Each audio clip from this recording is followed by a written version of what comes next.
The difference between lining inks and other inks.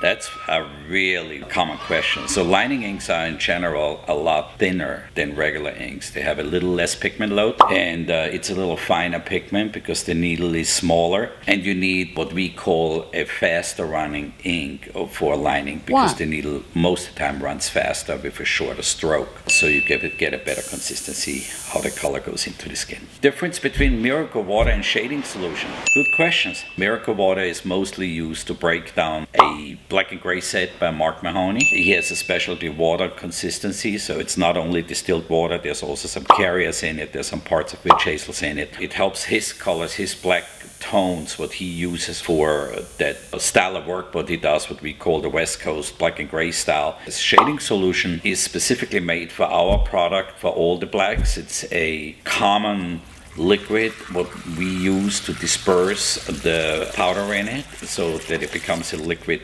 black, and then if you want to stretch that black out and create your own shading tones, your own different shades of gray, you use shading solution.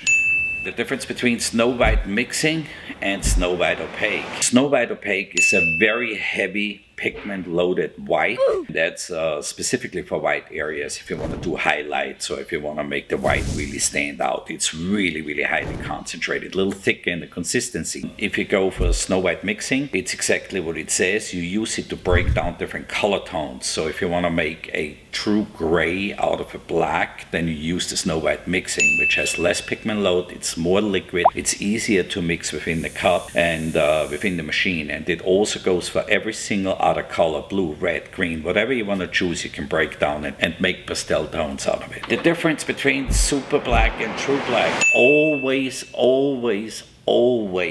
a discussion point on the table. Very simple. Super black, it's the blackest black on the market, it's the strongest black, it has the heaviest pigment load, it's a little bit thicker, it has a cool undertone. True black is a neutral black, it's not as thick. You can also use it for heavier lining. You can go for 7 liners, 9 liners. If you're gonna go up to 14 liners, True Black is just the best solution for that. Large black areas, Super Black is unbeatable. Best way to store your tattoo ink: away from sunlight, away from a lot of changes of temperature, too hot, too cold. If it stays consistency in your studio, and if it's not in direct sunlight or really right like here where we have a lot of LED lights, you should not have your color exposed there. Because sooner or later it's gonna make some change to it. Keep him in a dark little closet. It's always great to have him maybe in a cabinet or so. And now, more questions please.